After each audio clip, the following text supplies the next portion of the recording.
Bismillahirrahmanirrahim. Assalamualaikum warahmatullahi wabarakatuh. Alhamdulillah. Alhamdulillahi khaliqil wujudi minal adam wa ja'ilin nuri minadh dhulam wa mukhrij as-sabri minal alam wa mulqiyat taubati 'alan nadam fa nashkuruhu 'alal masaibi kama nashkuruhu 'alan ni'am wa nusalli 'ala rasulihil akram bisyarafil asyami wan nuril atam wal kitabil muhkam wa kamalin nabiyyina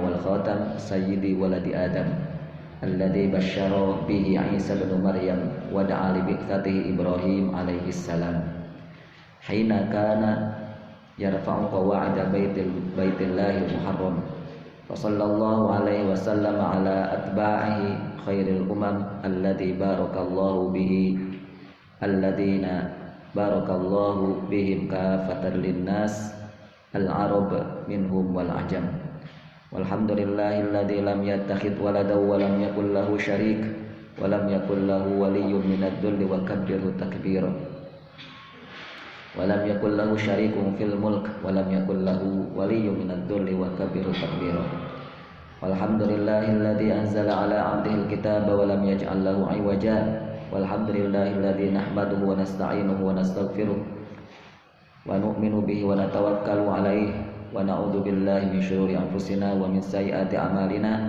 may yahdihillahu fala mudilla lahu wa may yudlil fala hadiyalah wa nashhadu an la ilaha illallah wahdahu la syarika lahu wa nashhadu anna muhammadan 'abduhu wa rasuluh arsalahu Allah ta'ala bil huda wa dinil haqqi liyudhhirahu 'ala ad-dini kullih wa kafa billahi syahida wa sallallahu alaihi wasallam tasliman katsira amma ba'd fa inna astaqal hadithi kitabullah wa khairul hadi hadi Muhammadin sallallahu alaihi wasallam wa inna syarrul umuri muhdatsatuha wa inna kulla muhdatsatin bid'ah wa kulla bid'atin dhalalah wa kulla dhalalatin finnar wa qala Allah jalla wa ala fi kitabihil karim ba'da an aqula a'udzu billahi minasyaitonir rajim anzala minas samaa'i ma'an fasalat awdiyatun biqadariha fahtamala sayru zabadar rabiya wa mimma yuqiduna 'alaihi fin nar ibtigha'a hilyatin aw mata'in zabadun mithluh kadzalika yadribullahu al-haqqa wal batil fa amma az-zabadu fayadhhabu jufaa'a wa amma ma yanfa'u an-nasa fayamkutu fil ard kadzalika yadribullahu al-amthal rabbi shrah li sadri wa yassir li amri wahlul 'uqdatam min lisani yafqahu qawli Allahumma tsabbitna 'indal mauti bila ilaha illallah Allahumma ij'alna minal ladzina amanu wa 'amilus sholihat wa tawassaw bil haqqi wa tawassaw bis sabr amin amin ya rabbal alamin. Ikhwafillah rahimani wa rahimakumullah. Alhamdulillah, puji dan syukur kita panjatkan kepada Allah Subhanahu wa taala yang mana pada pagi hari ini kita bisa dipertemukan kembali oleh Allah di majelis yang insyaallah akan mencahayai bumi ini bagi kita tentunya yang terus istiqomah di majelis ini, yang terus istiqomah untuk menseriusi apa yang selama ini kita pelajari, yang kita ambil ilmunya di majelis ini. Cahaya yang kita butuhkan tentunya untuk menerangi dan untuk memberikan kebaikan dan kemaslahatan atau kemaslahatan di muka bumi ini. Cahaya itu akan kita ambil dari jejak langkah dari Rasul kita mulia Nabi Muhammad sallallahu alaihi wasallam. Ikhwati iman rahimakumullah, sebagaimana yang sudah kami amanahkan tentang atau apa yang kami sudah sebarkan melalui kertas lembaran tentang Sirah Nabawiyah, itulah nanti yang setidaknya antum akan jadikan pegangan untuk sebagai dasar dalam memahami, menguasai Sirah Nabawiyah, sebagai dasar yang akan antum gunakan untuk menguasai Sirah Nabawiyah yang bukunya tebal-tebal itu. Ya, bagi yang kekurangan niat untuk membaca, buku Sirah Nabawiyah yang kurang lebih sekitar 800-an halaman itu ya terlalu tebal. Tetapi bagi yang haus membaca lah 800 halaman cemen gitu. Tapi kalau bagi yang dingin-dingin saja terlalu berat bagi mereka.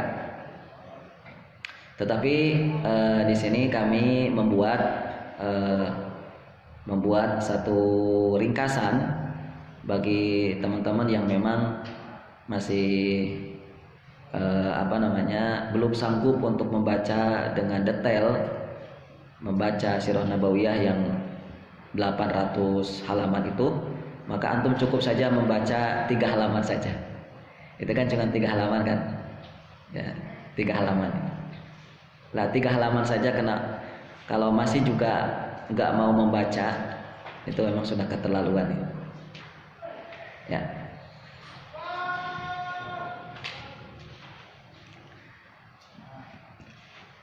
Sebelum saya masuki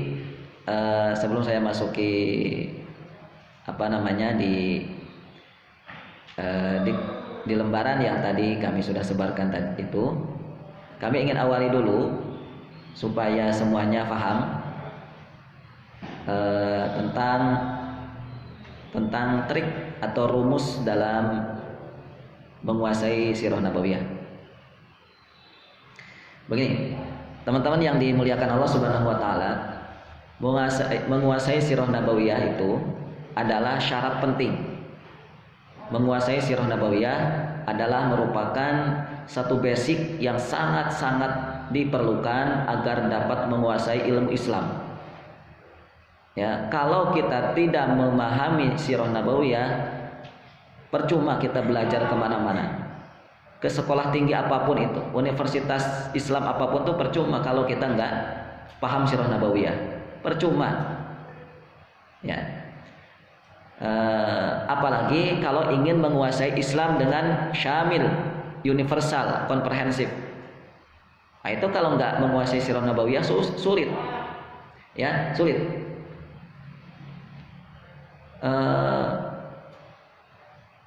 Karena memang banyak hukum-hukum yang berkaitan dengan Sirah Nabawiyah. Banyak hukum-hukum di dalam Islam ini yang berkaitan tentang peperangan. Yang utamanya peperangan yang dilakukan atau yang dibersamai oleh Nabi Shallallahu Alaihi Wasallam. Itu banyak hukum-hukum di situ. Nah, misalnya hukum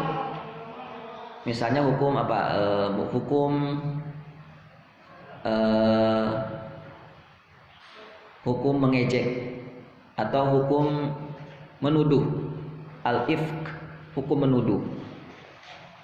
Itu hukum menuduh di dalam Islam itu kan sangat diharamkan, menuduh, memfitnah.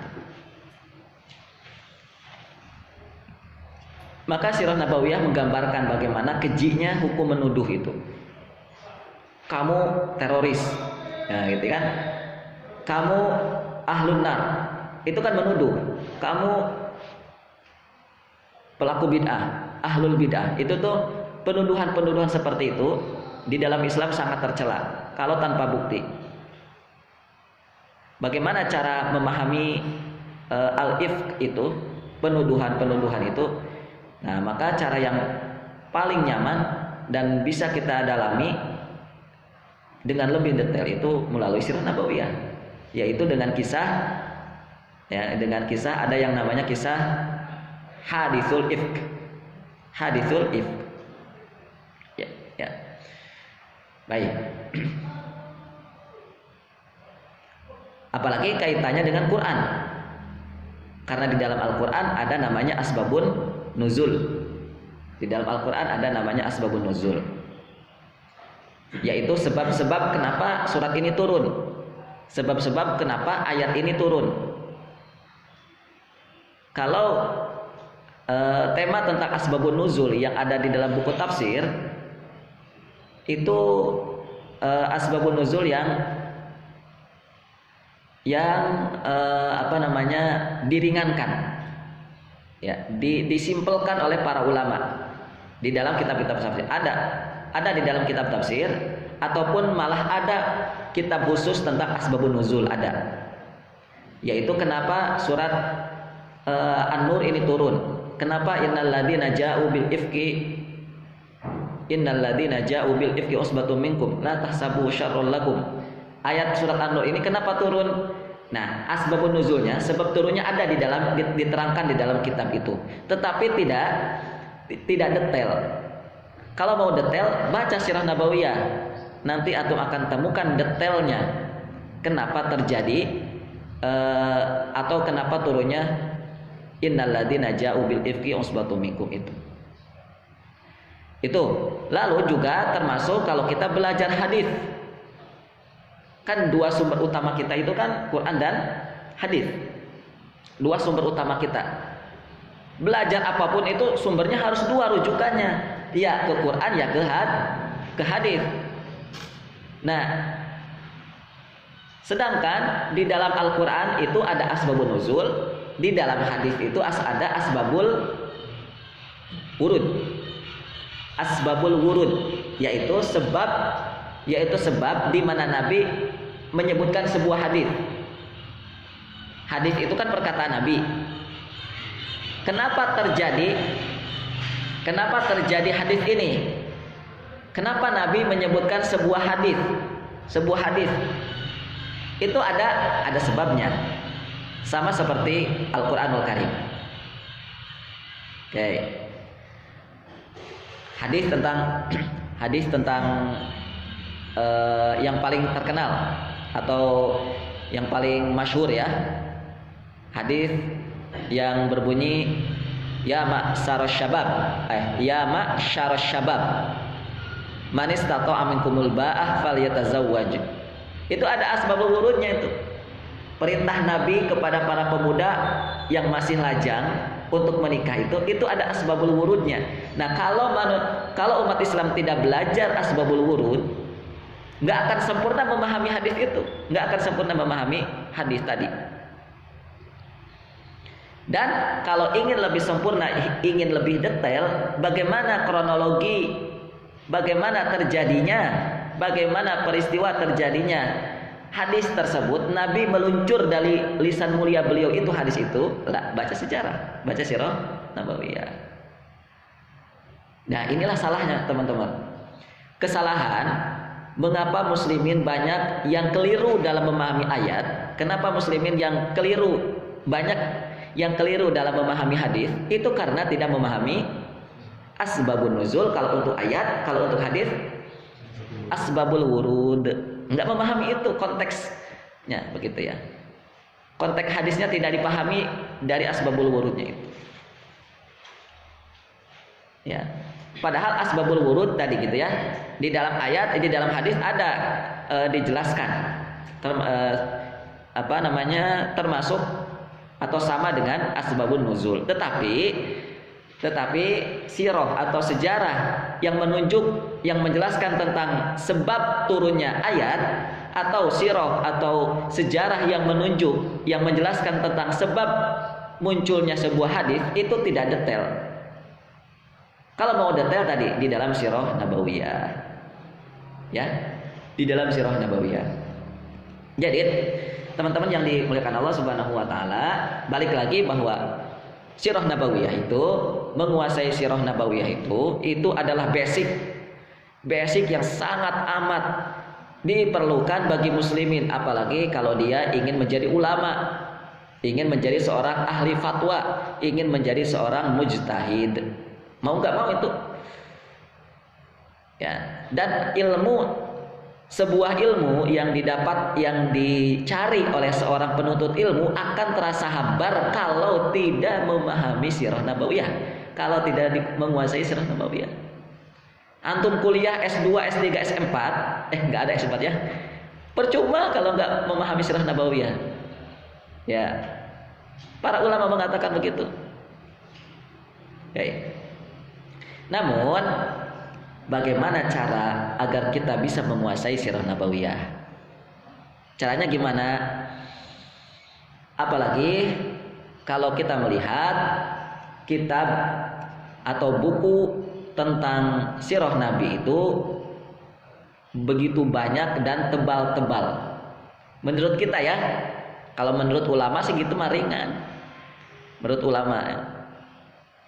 Karena kita belum jadi ulama, karena kita belum jadi penuntut ilmu, kita ini belum jadi penuntut ilmu, apalagi menjadi ulama. Buktinya gampang kok. Buktinya apa? Kita masih dingin dengan Quran kita. Kita masih dingin dengan membaca buku. Itu bukti kita belum menjadi penuntut ilmu sejati. Kalau kita menunjuk diri kita sebagai penuntut ilmu, dibuktikan dengan kita selalu haus baca Quran, selalu haus belajar ilmu, selalu haus baca buku. Itu ya. Nah, lihatlah penuntut ilmu sejati Imam An-Nawawi, ya, Imam Ibnu Qayyim, itu penuntut ilmu sejati. Kalau menurut kita buku itu tebal, ya, antum pernah nggak coba ngecek itu buku Sirah Nabawiyah ada berapa jilid, ada berapa halaman? Nggak pernah ngecek kan? Nah, itu bukti bahwa antum belum jadi penuntut ilmu sejati itu. Iya kan? Nah, maka sudah saya coba meringkas gitu ya. Karena dengan seperti itu, dengan 3 halaman itu, karena dengan buku yang tebal-tebal itu tuh banyak muslimin yang kesulitan, banyak muslimin yang kebingungan untuk membaca dan mempelajari Sirah Nabawiyah itu mulai dari mana? Bagi yang sudah sadar tentunya, bagi yang sudah sadar, bagi yang sudah paham dan sadar akan pentingnya Sirah Nabawiyah, itu dia akan ketemu dengan kesulitan berikutnya. Dia akan ketemu dengan kebingungan berikutnya. Apa itu? Saya mau mulai dari mana Ustadz baca buku Sirah Nabawiyahnya? Nah, mulai dari mana coba? Sedangkan Sirah Nabawiyah bukunya kan banyak gitu ya. Yang sudah diterjemahkan banyak, yang belum diterjemahkan lebih banyak lagi. Nih, yang sudah diterjemahkan di dalam bahasa Indonesia itu sudah sangat banyak, dan yang belum diterjemahkan itu terlalu amat banyak tentang Sirah Nabawiyah. Dulu pernah saya sampaikan, salah seorang ulama di Mekah yang sudah membangun sebuah museum Sirah Nabawiyah, beliau keturunan Quraisy, itu sudah membuat buku yang rencananya akan sampai 200-an jilid. Bukan 200 halaman, 200 jilid. Kita sudah sampai mana buku sirah yang kita baca? Ya, ulama itu sudah sampai 200-an jilid loh membaca bukunya. Ya. Yuk. Kita coba mulai dari dasar dulu. Kita coba mulai dari pondasinya dulu.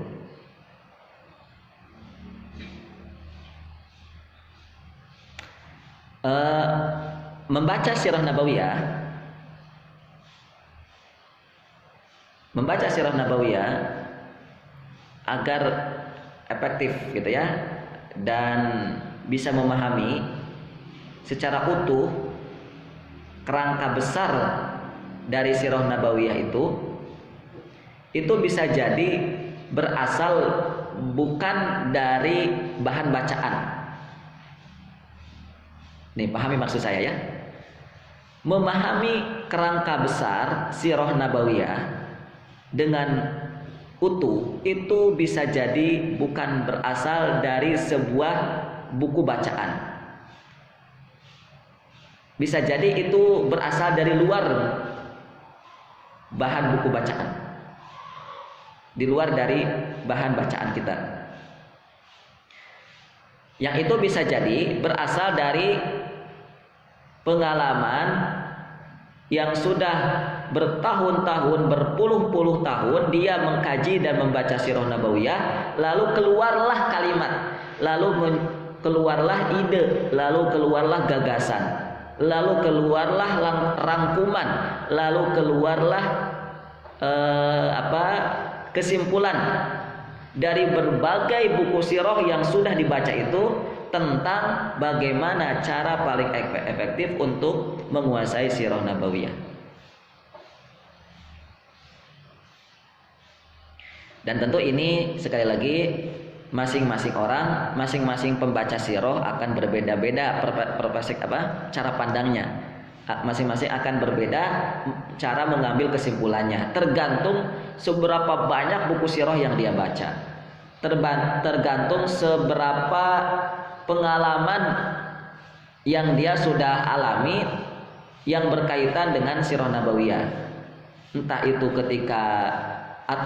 saat dia membaca buku atau saat dia mengajar. Mengajar pun itu sangat membantu. Ya, aktivitas mengajar itu juga ikut membantu di dalam atau menjadi sebab dia memahami gimana caranya bisa menguasai sirah Nabi, yaitu diantaranya dengan sebab dia mengajar. Ala kulli hal, teman-teman yang dimuliakan Allah Subhanahu wa taala, maka ini pun juga sama seperti seorang yang ketika ditanya bagaimana cara efektif untuk memahami madu murni. Cara memahami madu murni itu gimana? Itu kan orang-orang akan berbicara tergantung dengan pengalamannya. Misalnya dengan cara memahami tekstur dari madu itu akan kelihatan murni kalau teksturnya begini, akan kelihatan palsu gitu. Maksud palsu itu madunya ada campuran kalau teksturnya begini. Atau bisa jadi dilihat dari kadar airnya, ya, kadar air dari sebuah madu murni itu. Kalau madu itu murni, maka kadar airnya seperti ini. Nah, itu masing-masing orang akan berbeda-beda berpendapat tergantung dengan pengalaman dia berkumul dengan atau bergumul atau berinteraksi dengan madu. Sebagaimana kalau kita ingin nanya, kalau ingin nyari tahu, ingin tahu bagaimana madu yang murni itu, maka kita tanyakan kepada ahli madu. Pun juga sama, kalau kita ingin tahu bagaimana cara yang efektif untuk memahami sirah nabawiyah, maka tanyakan kepada ahli sirah. Maka tanyakan kepada para guru-guru yang memang dia sudah berkecimpung lama membaca dengan begitu banyak kitab-kitab sirah.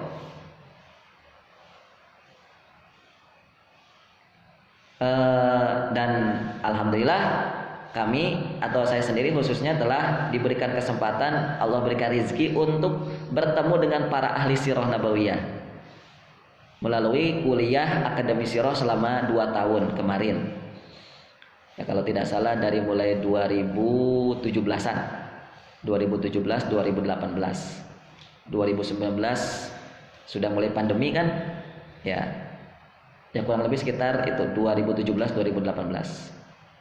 Itu di akademi sirah kami ketemu dengan para ahli sirah, para ahli sejarah yang memang beliau pakar-pakar dalam sirah nabawiyah. Salah satunya yang sering saya sebut adalah Al Ustadz Budi Azhari hafizahullah, dan juga Al Ustadz Asep Sobari hafizahullah. Itu beliau menyampaikan banyak kajian-kajian tentang sirah nabawiyah.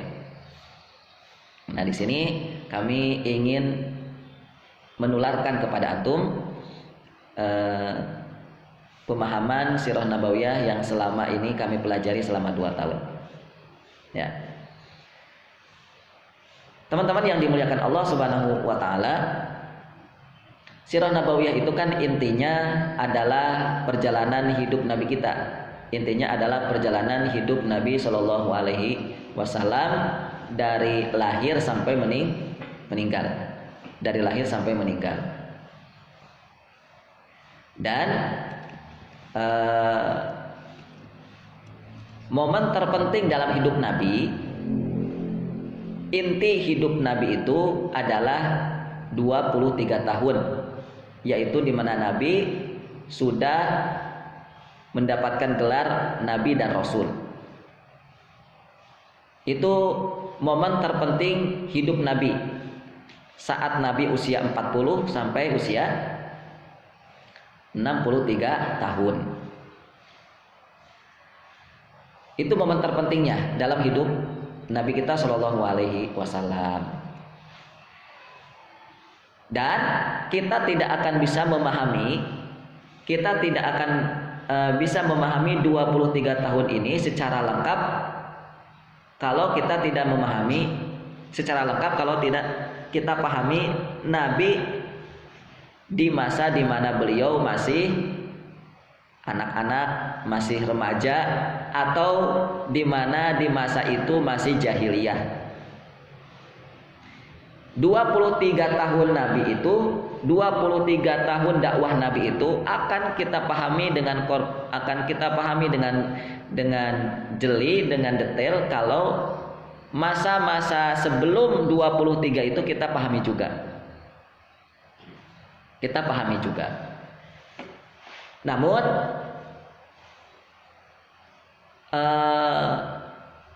di dalam sirah nabawiyah, di dalam buku-buku sirah nabawiyah, ini yang menyampaikan adalah para asatid saya juga yang tadi saya sebutkan, bahwa di dalam buku-buku sirah nabawiyah tema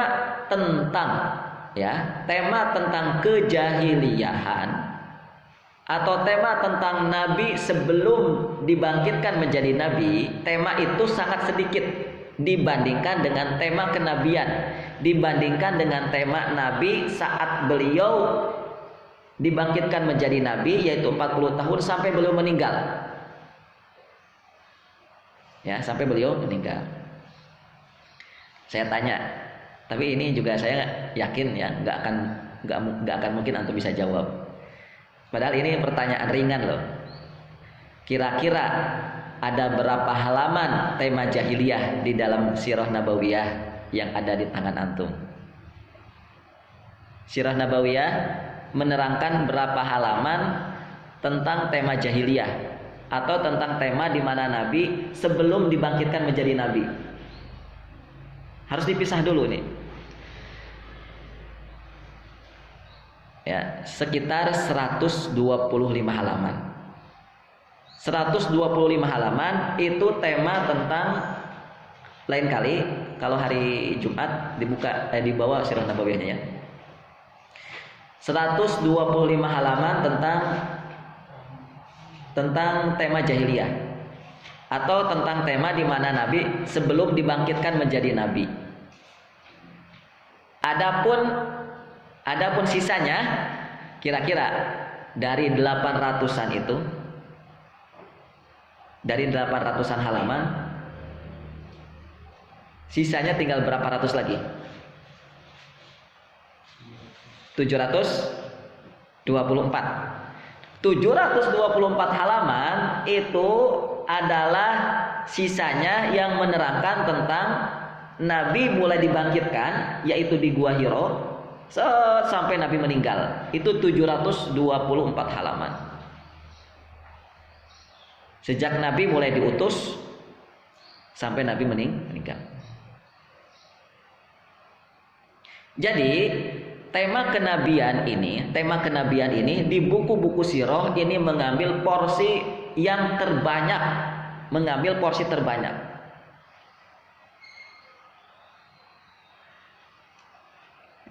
apalagi kalau diperhatikan menurut catatan periwayatan yang banyak dan detail itu.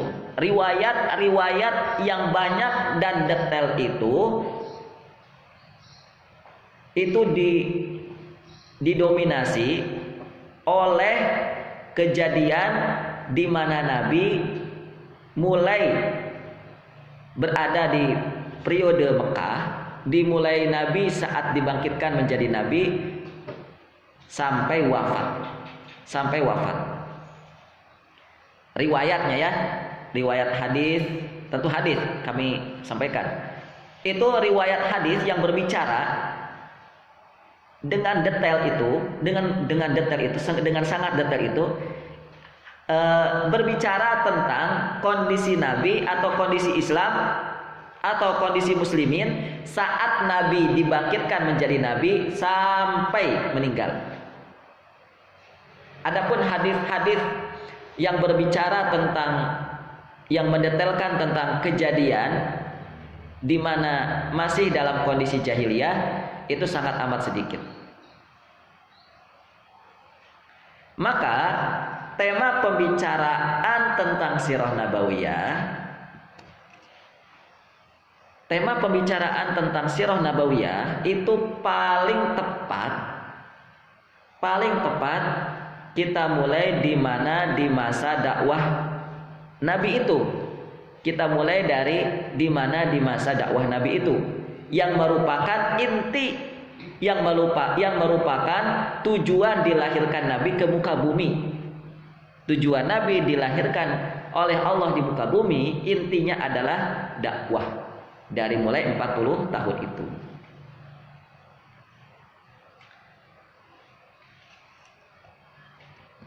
Teman-teman yang dimuliakan Allah,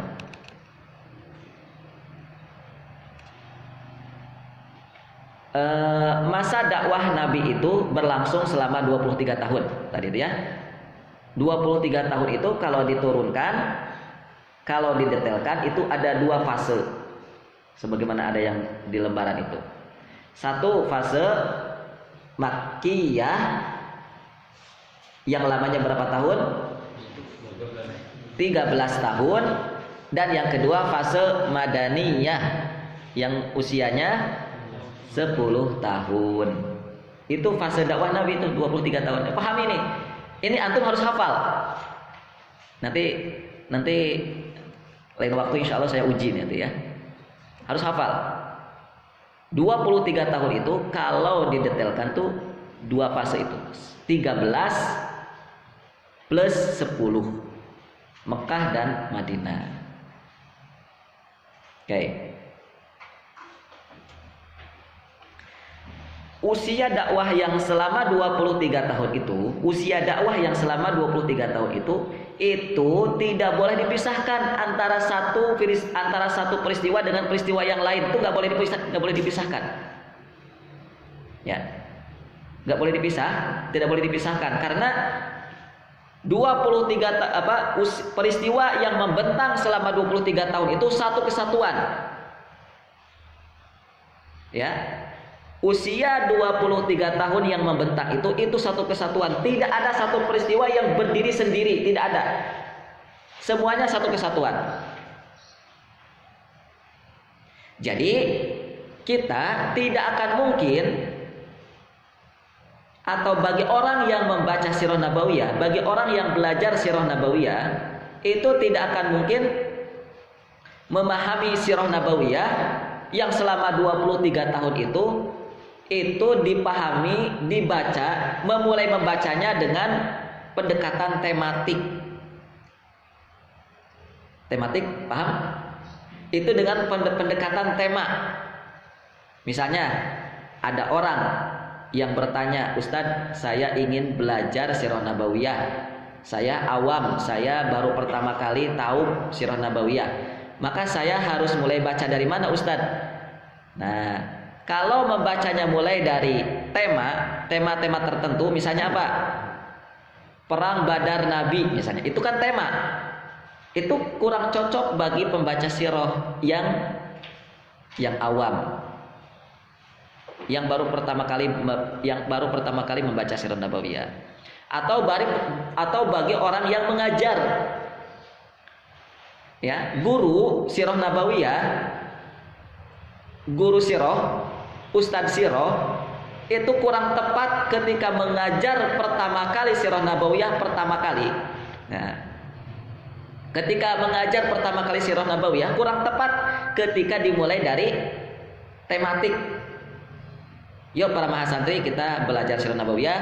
Kita akan belajar tentang perang Nabi atau perang Badar Nabi. Kurang tepat itu. Mengapa? Karena teman-teman, Di perang Badar itu saja itu punya rentetan peristiwa yang mendahului kenapa terjadi perang Badar. Ya, banyak rentetan peristiwa yang terjadi kenapa terjadinya perang. Itu banyak kisahnya. Banyak kisahnya. Ada kaitannya dengan jalur perdagangan. Ada kaitannya dengan jalur perdagangan. Maka kita tidak akan bisa memahami efek dari jalur perdagangan Quraisy itu, yaitu perang Badar, efeknya perang Badar, kalau kita tidak paham tentang konsep dagang Quraisy, atau kalau kita tidak paham dengan dunia dagang masyarakat Quraisy. Ya, dunia dagang Quraisy,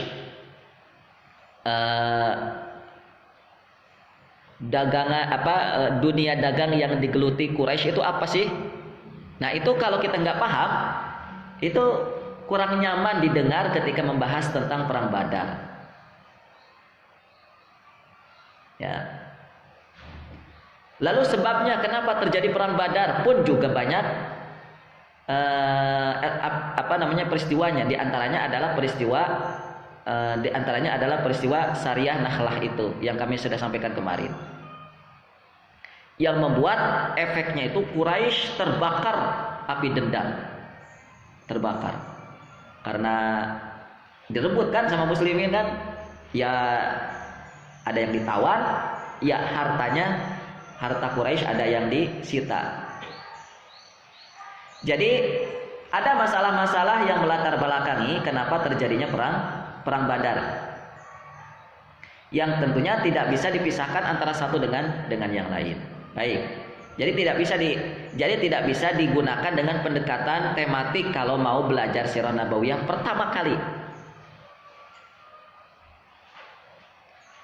Kenapa? Karena yang keduanya yang berikutnya, bahwa belajar sirah Nabi dengan dimulai tematik, pendekatan tematik itu akan menyulitkan bagi si pembaca untuk memahami konstruk utuh dari sebuah peristiwa. Sedangkan hari ini saya mendapatkan informasi dari penjual sirah nabawiyah, dari penjual buku sirah nabawiyah yang ada di Jakarta. Kata beliau bernama Umar Errozi, kalau tidak salah, Umar Errozi. Beliau seorang pedagang buku-buku Islam. Beliau menyampaikan begini kepada guru saya, Ustaz Asep Hafizullah. Beliau mengatakan bahwa muslimin itu ketika membeli buku itu rata-rata yang dibeli adalah buku-buku tentang tema tertentu dari sirah Nabi. Buku-buku tema tertentu dengan sirah Nabi. Ya, jadi tidak sedikit ketika ingin belajar sirah Nabi itu yang dibeli adalah sirah yang tadi yang menggunakan pendekatan tema. Termasuk ada buku yang namanya Syama'il Muhammadiyah. Kalau dalam bahasa Arabnya ya, Syama'il Muhammadiyah, tulisannya Imam At-Tirmidzi atau At-Tirmidzi atau At-Tirmidzi rahimahullah. Yang diartikan dalam bahasa Indonesianya, diterjemahkan dalam bahasa Indonesianya adalah gambaran fisik Nabi. Gambaran fisik Nabi. Itu kan nggak sedikit kan muslimin yang membeli buku tentang sirah Nabi. Itu sirah nabawiyah, teman-teman. Buku tentang Syama'il Muhammadiyah, buku tentang fisik Nabi itu sirah nabawiyah, tapi itu pendekatan tema, yaitu apa? Tema tentang fisik Nabi. Tema tentang fisik Nabi. Ya. Lalu kalau begitu, apa yang harusnya dilakukan bagi pembaca kelas bawah tentang sirah Nabi bagi pembaca pemula sirah Nabi atau bagi pengajar yang akan mengajarkan sirah nabawiyah pertama kali, harusnya mengajarkan sirah nabawiyah itu dengan metode apa? Maka jawabannya adalah dengan metode kronologi pertama kali itu. Dengan menggunakan metode kronologi.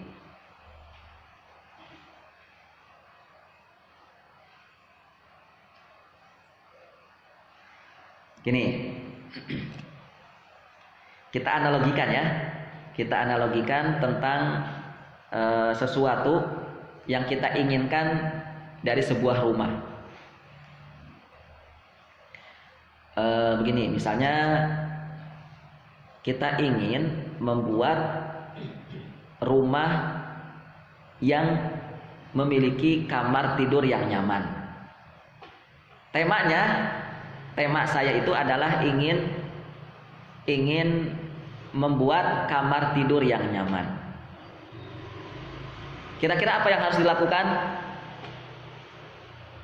Ingin membuat kamar tidur yang nyaman itu apa yang harus dilakukan? Maka diantaranya cari kasur yang empuk, ya.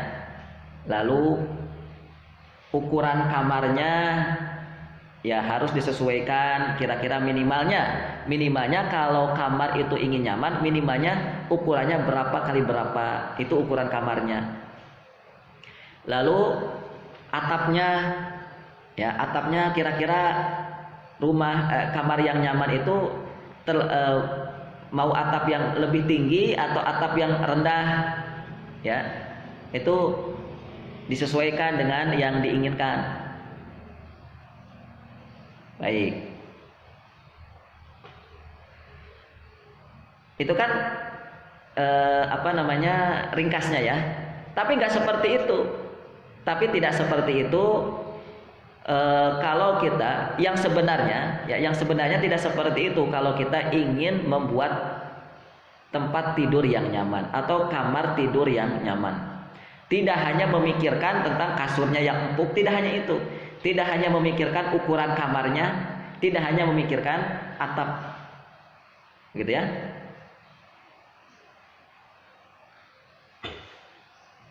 Karena kan kamar itu adalah satu kesatuan dari sebuah rumah yang namanya kamar. Satu kesatuan dari sebuah rumah. Di rumah itu kan bukan hanya ada kamar saja kan. Di sebuah rumah itu ada kamar, ada tempat tidur, ada kamar tidur, ada kamar mandi, ada ruang tamu, ada dapur, ada teras. Kira-kira kalau umpamanya ini kamar, kita buka pintu langsung ketemu dengan tamu. Dibuka pintu langsung ketemu dengan muka-muka tamu-tamu yang datang ke rumah. Nyaman apa enggak nyaman kamar seperti itu? Nah kan kita nggak tahu kan, misalnya nggak tahu bahwa di rumah kita itu sedang ada tamu kan, nggak tahu. Padahal di kamar saya sedang tidur, misalnya kita sedang tidur. Lalu bangunlah gitu ya, nggak sengaja bangun misalnya gitu. Lalu tiba-tiba dibuka kamar tidur kita, jelek misalnya ada tamu. Wah, tamu. Coba gimana kondisi kita? Apalagi tamunya bukan orang sembarangan, tamunya presiden misalnya. Lah malu kan? Tamunya orang terhormat. Masa kita buka pintu ngucek-ngucek ngecek-ngecek mata padahal di depannya lagi ada tamu? Itu bukan tempat tidur yang nyaman itu. Lihatlah para pemilik rumah itu, gimana menempatkan tempat tidur yang nyaman, gimana menempatkan kamar tidurnya itu seperti apa, tahu kan? Ya, lihatlah coba.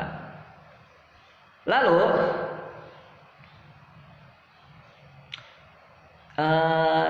tadi tempat tidur yang nyaman pun, kamar tidur yang nyaman pun, itu pun juga tidak lepas dari rumah, keberadaan rumahnya. Atau gini juga, tempat tidur yang nyaman misalnya. Kira-kira bisa kita katakan kamar tidur yang nyaman, ini kamar tidur yang nyaman atau tidak? Kalau ketika kita tidur, kita mendengar ada bunyi orang yang sedang mengetuk-ngetuk tembok. Itu bisa dikatakan tempat tidur yang kamar tidur yang nyaman apa tidak? Enggak. Karena kan banyak tuh perumahan ya, seperti kita perumahan ini. Kita tidur gitu karena perumahan kan. Akhirnya apa? Akhirnya kan kita mendengar suara bunyi-bunyi yang ada di tetangga kita.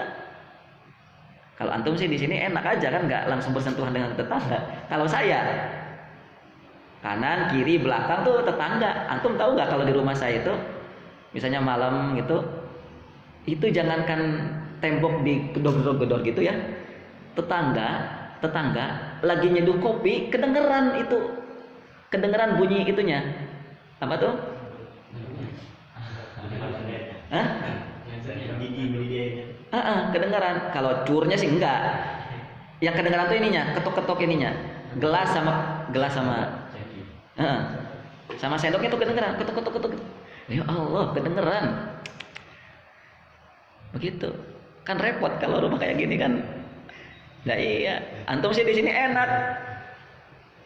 Tapi seenak-enaknya kamar antum yang kamarnya untuk semuanya kan. Bukan privasi. Sama aja, saya juga sama.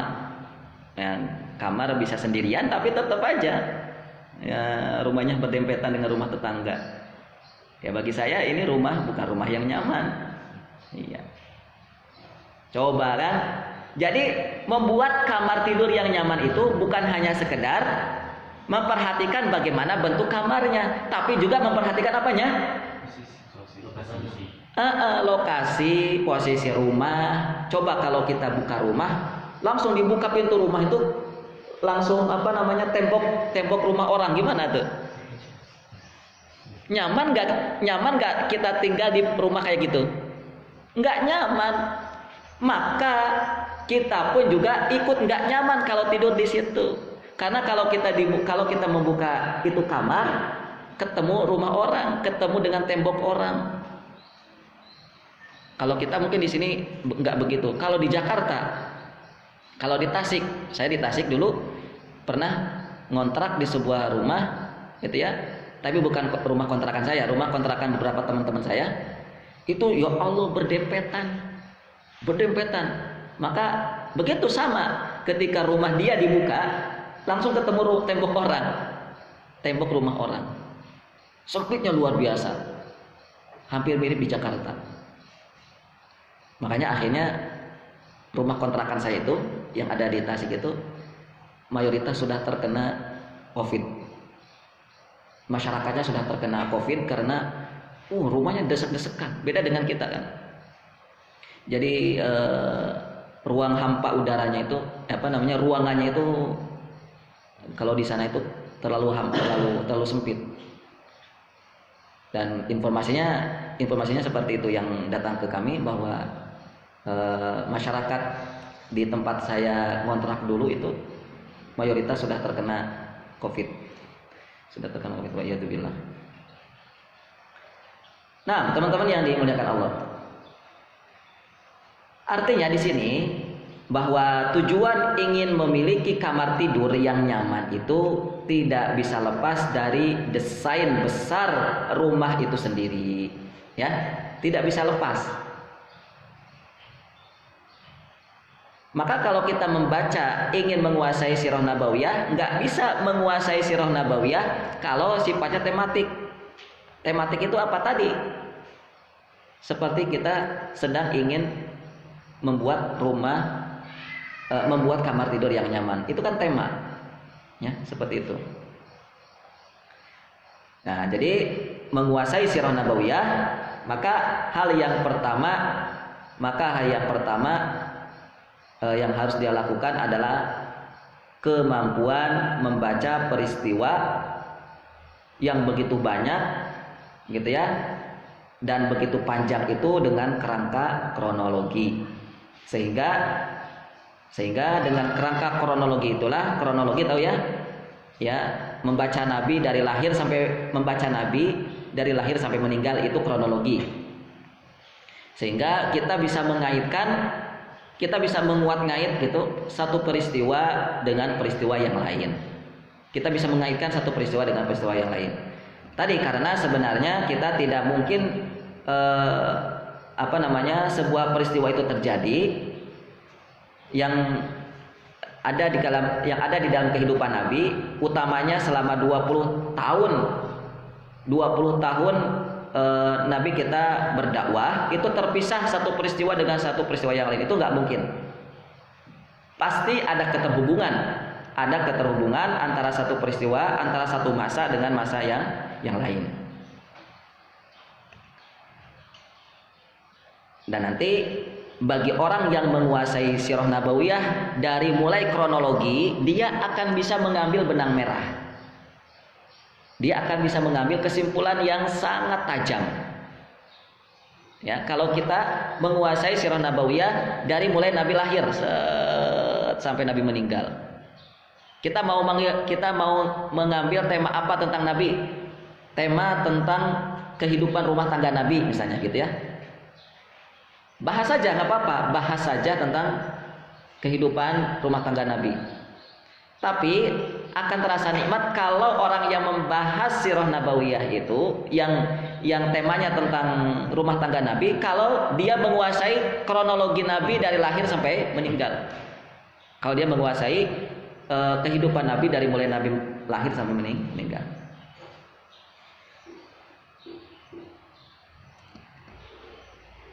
Mudahnya juga seperti ini. Untuk lebih memudahkan ya. Seperti keberadaan antum di Baitul Arqam ini, di Ma'had Baitul Arqam ini. Ini kan satu peristiwa hidup antum. Ya, nanti antum akan berbicara begini.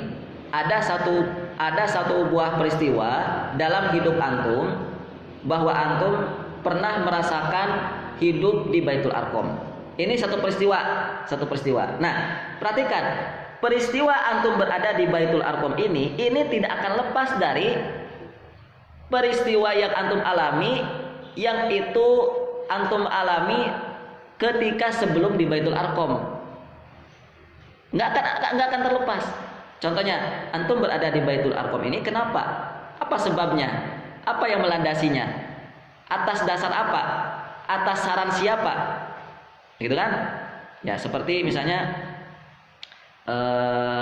saudara kita Akhuna Sidki misalnya, kenapa ada di Baitul Arqam? Saya tanya kemarin.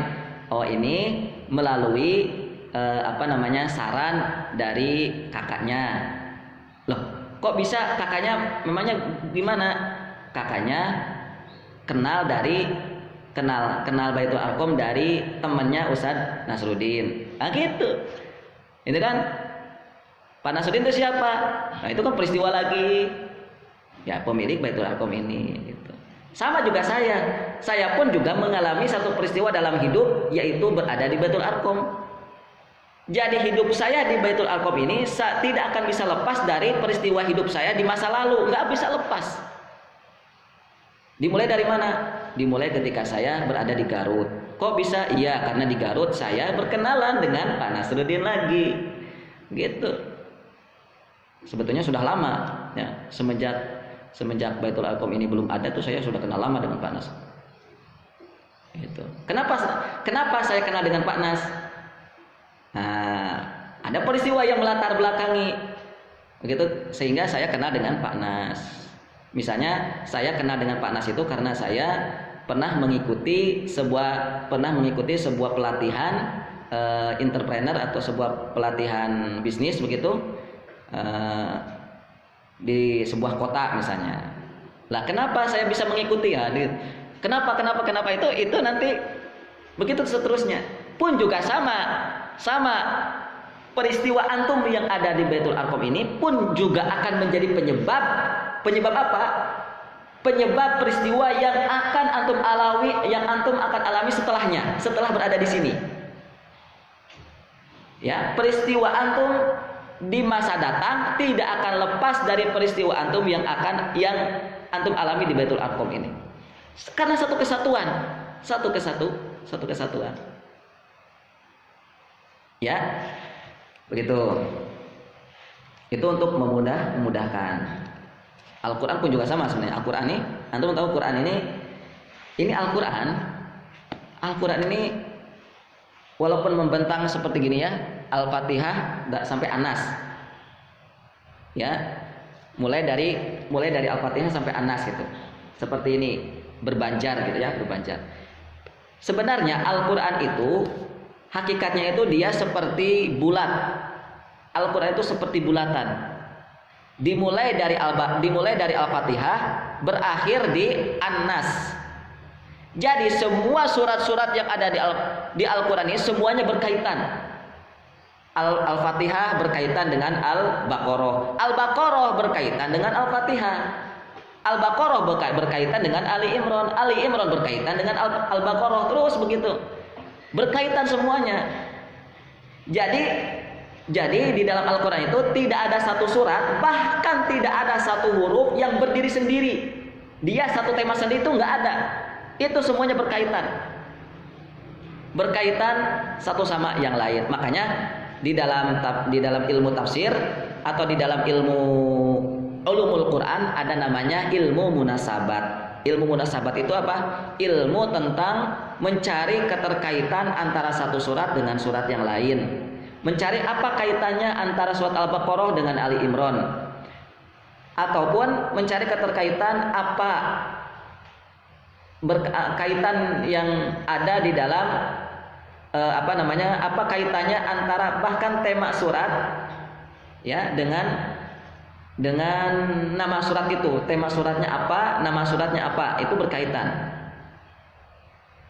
Baik.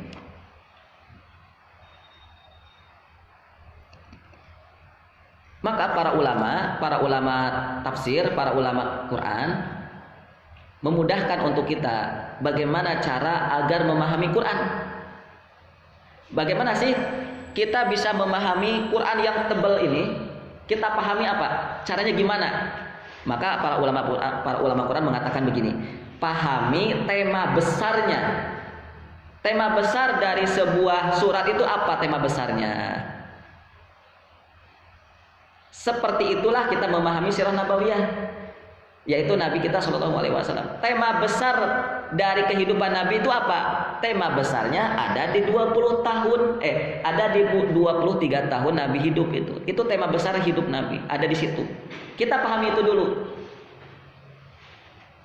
Baik, sekarang kita masuki kalau begitu 23 sebagai tema besar dalam kehidupan Nabi, 23 tahun dakwah Nabi. Teman-teman yang dimuliakan Allah Subhanahu wa taala. 23 tahun Nabi inilah fase penentu atau kunci yang merubah corak dari perjalanan hidup Nabi. Itu ada di 23 tahun itu. 23 tahun itu kita bagi menjadi dua, yaitu fase Makkiyah yang lamanya 13 tahun. 13 tahun itu kami bagi menjadi 4. 3, 4. Hafalkan ini ya. Hafalkan loh. 3, 4. Apa maksud 3, 4 ini? 3, 4 ini yang 3-nya ada 3 dan 4-nya 1 itu maksudnya adalah 3 yang pertama adalah 3 tahun setelah Nabi diutus. Nabi diutus nih ya di Gua Hiro. Di Gua Hiro kan? Nabi diutus di Gua Hiro. Selama 3 tahun itu apa yang terjadi dalam hidup Nabi? Ringkasnya begitu. Karena selama 3 tahun, karena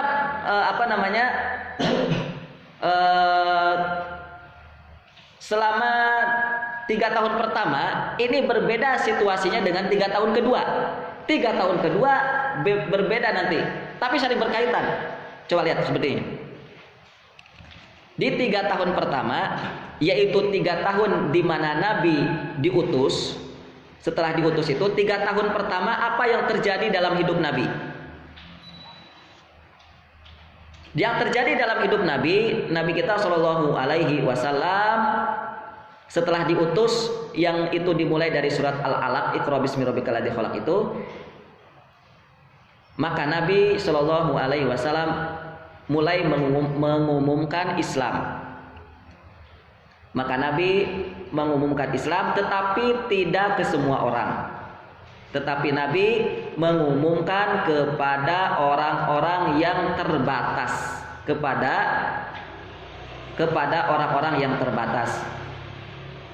Yang itu Nabi memperhitungkan. Nabi sudah memperhitungkan nih, siapa-siapa yang akan mudah menerima dakwah, yang akan mudah menerima Islam. Itu di 3 fase pertama. Kalau Imam Ibnu Ishaq mengatakan, selama 3 tahun itu Nabi kita Shallallahu Alaihi Wasallam kan dakwah secara terbatas, dakwah sirriyah itu. Beliau menyeru orang-orang yang beliau yakini dapat merahasiakan Islam, yang dapat merahasiakan pesan yang dibawa oleh Nabi. Jadi memang orang pilihan. Jadi orang-orang pertama yang masuk Islam itu orang-orang pilihan, tidak salah Nabi itu. Makanya kenapa orang-orang pertama yang masuk Islam itu mendapatkan kemuliaan tertinggi di sisi Allah dan di sisi Rasul. Ya kan? Iya, di sisi Nabi dan di sisi Allah Subhanahu wa taala. Kenapa? Karena Nabi merekrut mereka dengan cara yang tepat. Ya, Nabi merekrut mereka dengan cara yang tepat. Mereka ini hasil seleksi sebenarnya, teman-teman, hasil seleksi. Mana kira-kira yang bisa merahasiakan dakwah saya? Mana kira-kira yang ketika saya, kata Rasul ya, ketika saya menyampaikan Islam itu bisa langsung menerima Islam, ataupun kalau tidak menerima Islam tapi bisa merahasiakan, begitu. Nah, para ulama sirah mengatakan di 3 tahun pertama ini tidak ada penentangan dan penolakan. Ketika dakwah Nabi disampaikan, ketika Islam disampaikan, tidak ada yang menentang, tidak ada yang menolak. Lebih cenderung semuanya menerima dakwah Nabi dan masuk Islam di 3 tahun pertama itu. Baik, pahami ini ya. Baik, 3 tahun pertama. Berikutnya 3 tahun kedua. Maksudnya apa 3 tahun kedua? 3 tahun kedua itu adalah 4 tahun setelah kenabian sampai 6 tahun kenabian. Disinilah mulainya peristiwa pergesekan antara muslimin dengan kafir Quraisy. Kenapa? Karena di tahun inilah dimulainya dakwah terbuka, dakwah terang-terangan ataupun dakwah jahriyah. Apa yang terjadi di sini? Di sini para pemuka Quraisy itu memulai melancarkan aksi-aksinya. Jadi Quraisy itu mulai melancarkan aksi-aksinya sehingga terjadilah apa yang dinamakan dengan hijrah ke Habasyah. Muslimin kenapa hijrah ke Habasyah itu dan terjadi di tahun ini, dan itu disebabkan karena himpitan dan tekanan Quraisy kepada mereka. Diungsikan sama Nabi, dihijrahkan oleh Nabi ke Habasyah.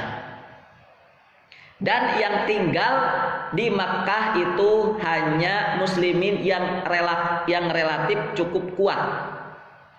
Relatif cukup kuat itu mereka bukan budak, relatif cukup kuat itu mereka secara suku, secara kekeluargaan kuat di hadapan Quraisy, sehingga Quraisy tidak berbuat apa-apa. Maka Nabi tidak hijrah, gitu ya. Lalu karena sebagian besar yang lemah di kalangan muslimin itu dihijrahkan ke Habasyah, maka orang Quraisy mulai panik. Ditambah lagi ketika Quraisy datang ke Habasyah yang diwakili oleh siapa? Amr bin As, ditolak oleh Raja Habasyah. Ya, ditolak oleh Raja Habasyah. Tidak mau Raja Habasyah itu muslimin dibawa ke Mekah. Tambah lagi orang Quraisy marah. Kemarahan Quraisy inilah yang menyebabkan peristiwa-peristiwa yang terjadi yang ada di tahun ketiga. Nah, berikutnya 3 tahun ketiga apa yang terjadi? 3 tahun ketiga di situ kejadiannya adalah adanya pemboikotan. Diboikot siapa itu? Bani Hashim, Bani Muthalib, dan orang-orang yang membela dakwah Nabi diboikot. Membela dan mendukung Islam diboikot oleh Quraisy. Peristiwanya terjadi di ini tahun ketiga, berarti tahun berapa kenabian? 7 sampai 9. Terjadi pemboikotan. Oh ya, saya lupa, di tahun ketiga, kedua juga akibat pergesekan itu maka muncullah 2 digdaya, 2 Quraisy yang masuk Islam, yaitu Hamzah dan Umar. Itu di tahun ketiga. Di tiga kedua, yaitu kurang lebih di tahun keempat kenabian sampai di tahun ke-6 kenabian masuknya. Wah, ini kan semakin marah. Hamzah siapa? Umar bin Khattab siapa? Kalau secara kasarnya ya premannya mereka lah gitu kan, kasarnya. Mohon maaf. Ya, beliau ini adalah seorang yang sangat luar biasa. Umar bin Khattab radhiyallahu anhu itu bukan sekedar badannya keker, tetapi beliau cerdas. Beliau adalah delegator gitu ya. Orang yang suka dijadikan sebagai utusan oleh Quraisy itu. Kalau butuh apa untuk mendelegasikan keluar Mekah, itu adalah salah satunya diutusnya Umar bin Khattab radhiyallahu anhu. Baik. Hamzah pun juga sama. Hamzah dikenal sebagai Saifullah kalau ketika nanti sudah Islam, ya. Orang yang kokoh dan kekar badannya, yang luar biasa dahsyat keberaniannya itu Hamzah.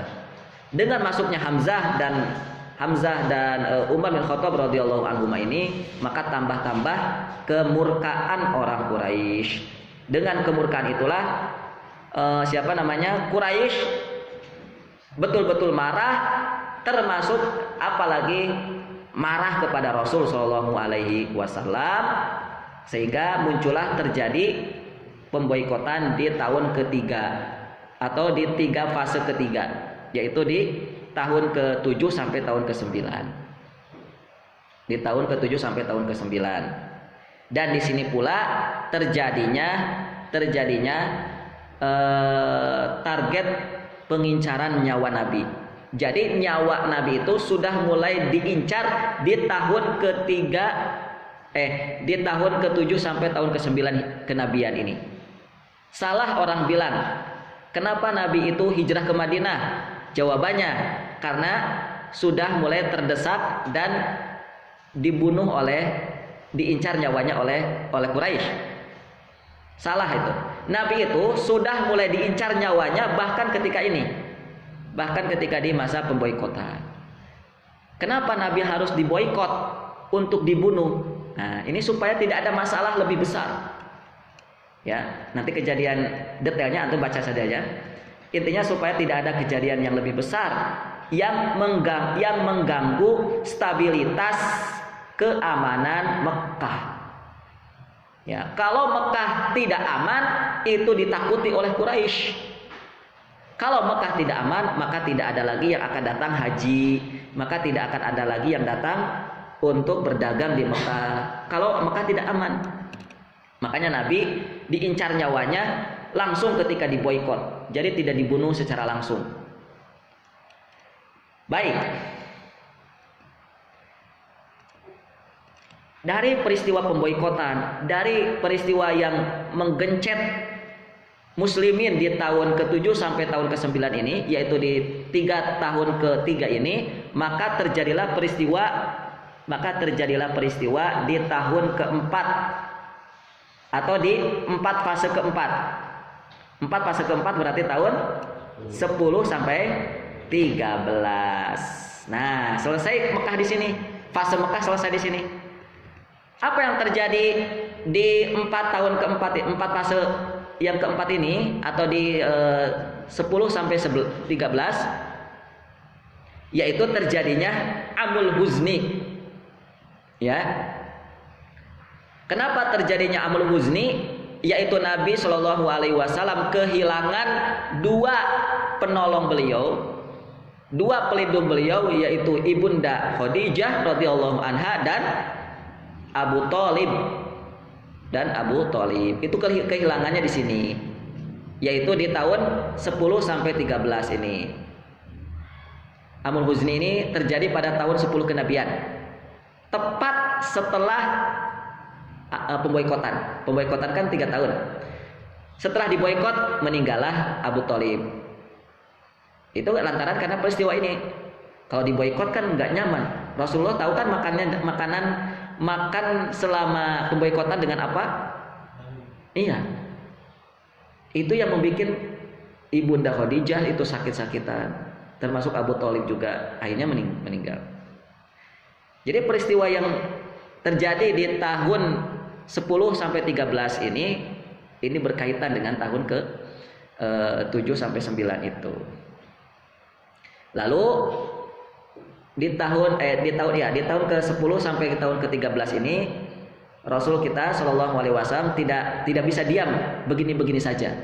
Akhirnya Rasulullah Shallallahu alaihi wasallam mencari tempat dakwah yang lain selain Mekah.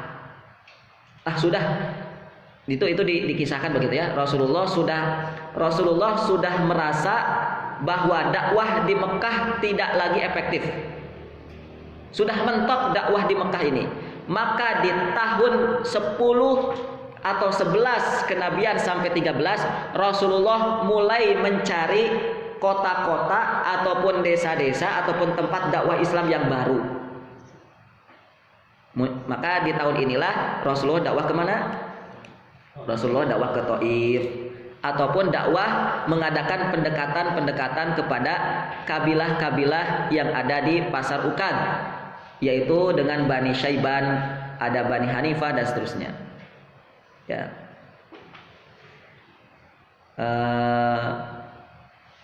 Lalu pada tahun karena Rasulullah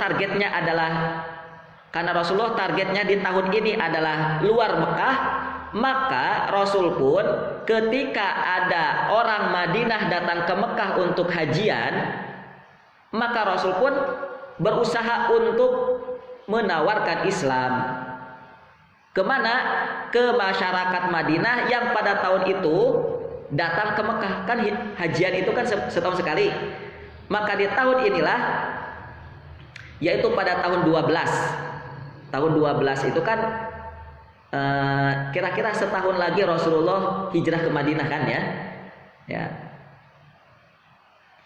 Maka Rasulullah SAW bahkan di tahun 11-nya, di tahun 11 itu Rasulullah bertemu dengan 6 pemuda Bani atau suku Khazraj yang ada di mana? Yang ada di Madinah. Ketika pada tahun 11 kenabian atau 2 tahun lagi beliau hijrah ke Madinah, Rasulullah bertemu dengan masyarakat suku Khazraj, utamanya 6 orang ini, dan mereka masuk Islam. 6 orang ini diajak oleh Rasul untuk mengislamkan Madinah. Jadi ketika tahun 11 kenabian ini mereka masuk Islam kan, ditawari oleh Rasul, kemudian masuk Islam. Kemudian setelah masuk Islam, 6 orang ini berangkat ke kampungnya ke Madinah dan menawarkan Islam di masyarakat Madinah dan berhasil membawa berapa orang? Berhasil membawa 12 perwakilan ini, 12 perwakilan dari setiap suku yang ada di Madinah. Ya. Jadi pada tahun 12 kenabian yang tadinya hanya 6 orang ketika tahun 11 kenabian, pada tahun 12 kenabian Rasul bertemu dengan 12 muslimin tapi dari Madinah. Nah, 2 kali lipat kan? 2 kali lipat. Yang datang saja, entah yang apa namanya, yang masih tinggal di Madinah entah berapa orang. Intinya 12 orang yang disampaikan oleh para ulama sirah. Nah, sehingga dengan 12 yang datang ini, 12 ini datang bahkan dari dua suku besar, dua suku paling besar di Madinah, yaitu suku Aus dan Khazraj. Dan tahun 13 semakin gencar muslimin yang ada di Madinah untuk mengajak suku-sukunya, untuk mengajak masyarakatnya masuk Islam, sehingga targetnya sudah tercapai. Apa targetnya? Targetnya adalah bahwa ketika terjadi chaos di Madinah itu, maka mudah untuk diredam dari dalam. Ketika terjadi chaos di Madinah, maka akan mudah diredam dari dalam. Apa maksudnya? Maksudnya adalah Rasulullah ingin setiap rumah yang ada di Madinah pasti ada Islamnya, pasti ada muslimin. Nah, begitu. Sehingga kalau ada terjadi sesuatu, maka keluarganya yang akan melindungi. Ya, maka keluarganya yang akan melindungi. Intinya nanti di tahun ke-13 itu, ya setahun berikutnya, Rasulullah SAW sudah mendapatkan kabar gembira, yaitu dengan sudah tepat dan sudah layak Madinah dijadikan tempat hijrah. Maka masuklah pada tahun ke berikutnya. Ya, masuklah pada tahun ke 1 Hijriah, yaitu ke tahun 14 kenabian, bukan lagi tahun ke-14 kenabian, karena sudah selesai, Rasulullah sudah hijrah ke Madinah. Baik. Rasulullah SAW hijrah ke Madinah dan beliau berdakwah di Madinah sampai meninggal selama 10 tahun. Selama 10 tahun itu dibagi menjadi 4. 2 tahun pertama, 3 tahun kedua, 3 tahun ketiga, 2 tahun keempat. 2 tahun pertama apa maksudnya? 2 tahun pertama apa maksudnya? 1 sampai 2 Hijriah. 3 tahun kedua apa maksudnya? 3 tahun ketiga apa maksudnya? Nah, gitu. Kalau 2 tahun terakhir, nah, gitu. 2 tahun pertama itu Rasul mengadakan penyiapan kota Madinah. Penyiapan. Makanya di situ antum akan temukan nanti di sirahnya beliau mengadakan perjanjian-perjanjian gitu ya. Intinya Rasulullah ingin Madinah itu harmonis. Ya, beliau membangun keharmonisan antara unsur masyarakat yang ada di Madinah, baik itu muslimin Mekah dengan muslimin Madinah, ataupun muslimin dengan Yahudi, ataupun muslimin dengan semua kepercayaan yang lain yang ada di Madinah. Ya, mengadakan piagam Madinah, mengadakan persaudaraan dan seterusnya itu berada di tahun kedua. Nah, maka ketika tahun kedua itu selesai, maka dibuktikan dengan adanya perang Badar. Ketika terjadi perang Badar, itu kan mulanya terjadinya gara-gara muslimin yang hijrah ke Mekah itu beliau mengambil harta, gitu ya, mengambil harta Quraisy yang dicegat itu di Syariah Nahlah itu kan. Tetapi ketika terjadi perang Badar yang sesungguhnya, yaitu pada tahun 2 Hijriah, yang ikut perang Badar apakah hanya muslimin yang berasal dari Mekah atau juga muslimin yang asli Madinah? Jawab, apakah muslimin yang hanya yang dari Mekah ataupun muslimin yang dari Madinah, yang muslim asli Madinah yang ikut perang Badar? Jawab, semua muslimin. Jadi perang Badar itu membuktikan kesolidan muslimin yang ada di Madinah. Sudah kuat. dengan bukti bahwa Rasulullah mampu mengajak muslimin asli Madinah walaupun tidak berkaitan kejadiannya tadi itu. Ya, tetapi karena ini adalah perintah Islam, jihad Badar, maka muslimin walaupun muslimin ini adalah asli dari Madinah, mereka berangkat. Lalu berikutnya tahun ketiga berikutnya, yaitu dari mulai perang Badar hingga Khandaq. Perang Badar sampai ke Khandaq yaitu pada tahun berapa Hijriah ini? 3 sampai, ya kalau saya nanya dijawab ya, 3 sampai 5 Hijriah. 3 sampai 5 Hijriah ini kejadian dari mulai perang Badar, lalu nanti ada perang Uhud, sampai nanti perang Khandaq atau perang Ahzab. Ya, di 3 tahun ini atau dari 3 Hijriah sampai berapa? 5. Sampai 5 ini muslimin lebih cenderung diam di Madinah. Madinah lebih cenderung diserang, lebih sering diserang, lebih cenderung diserang.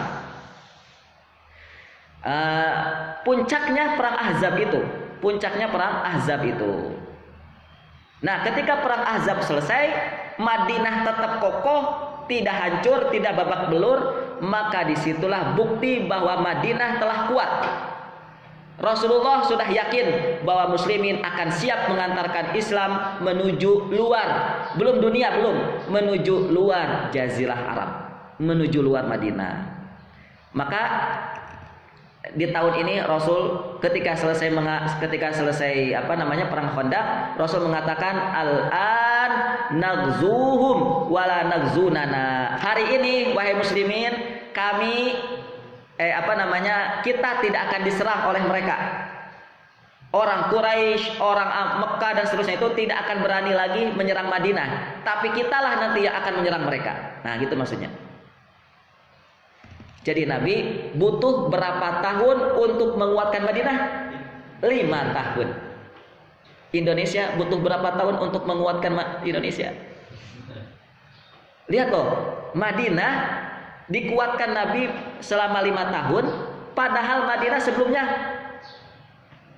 ya, Madinah bukan kota apa-apa, Madinah bukan kota seperti apa yang kita bayangkan hari ini. 5 tahun. Ini angka-angka ini antum hafalkan ya.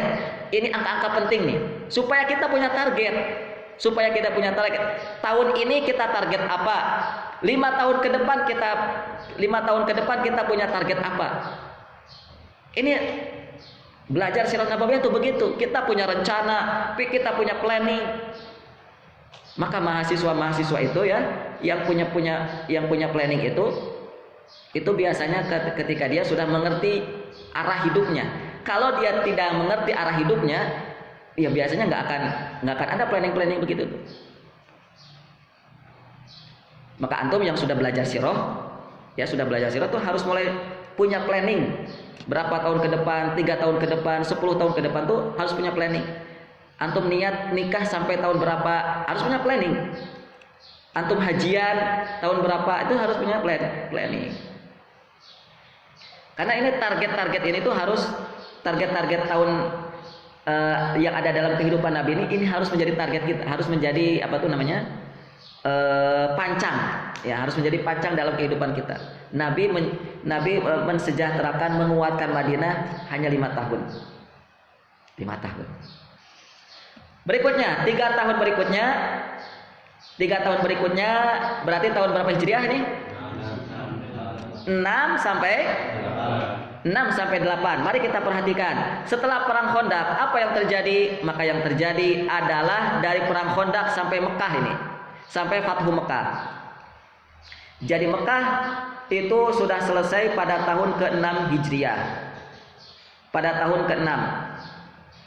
Sebenarnya ya, bukan tahun ke-8. Tahun ke-8 Hijriah itu gongnya jeder dengan Fathu Mekah. Tahun ke-8 Mekah selesai. Namun intinya bukan di tahun ke-8. Intinya Mekah sudah mulai takluk di tahun ke-6. Dengan adanya apa? Dengan adanya perjanjian Hudaybiyah dengan adanya perjanjian Hudaybiyah. Jadi perjanjian Hudaybiyah itu sebenarnya itu satu peristiwa di mana Mekah sudah takluk gitu sebenarnya. Ya tinggal digong saja, tinggal apa tuh namanya?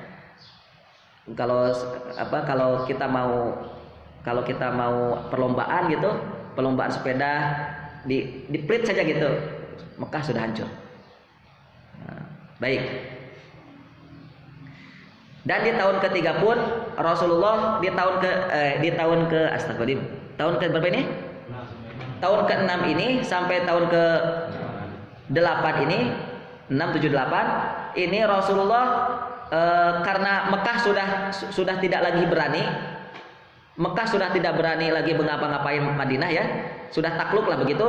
Maka di tahun ini Rasulullah mulai melancarkan perang ke luar Jazirah Arab. Sudah mulai melancarkan keluar Makkah Madinah, yaitu dengan adanya perang Mu'tah. Bukan perang Mut'ah ya, tapi perang Mu'tah. Yaitu perang dengan Romawi ya, perang dengan Bizantium. Bizantium ketika itu pusatnya di mana? Pusatnya di Konstantinopel ataupun Turki hari ini. Terakhir, tahun kedua terakhir, yaitu dari 9 sampai 10. 9 dan 10 Hijriah, Rasulullah SAW benar-benar fokus ini mah keluar Jazirah Arab. Ya, dengan satu peristiwa yang sangat besar, yaitu peristiwa perang Tabuk. Perang Tabuk. Lalu nanti ada pengutusan Sariyah Datus Salasil, di situ sih ada. Dengan pengutusan ada Daumatul Jandal dan seterusnya. Dan di tahun itu, tahun ke-10 Hijriah, Nabi kita berhasil mengantarkan Islam ke gerbang dunia. Gitu step-stepnya, tahapan-tahapan sirah nabawiyah itu. Dan di tahun ini Rasulullah meninggal, Rasulullah wafat. Islam sudah dihantarkan dan Rasulullah meninggal. Seolah-olah ini menjadi sinyal bahwa Rasul itu hidup hanya sampai ataupun hanya untuk mengantarkan Islam saja. Baik teman-teman yang dimuliakan Allah Subhanahu wa taala, begitu kilasan ringkas dari sirah nabawiyah yang mudah-mudahan bisa membantu antum untuk memahami lebih detailnya lagi. Sekali lagi ini caranya ya, rumusnya ini seolah-olah rumus. Nanti dari tiap tahapan-tahapan itu, nanti dari tiap tahun per tahun itu antum detailkan. Antum lebih detailkan lagi. Dibacanya di mana? Di Sirah Nabawiyah Sofiyur Rahman Al-Mubarakfuri rahimahullahu taala. Wallahu taala bisawab. Baik, mohon maaf kajiannya sampai 12:30. Itu saja, kita masuki majelis tasmi. Kepada pembaca tasmi kami persilakan.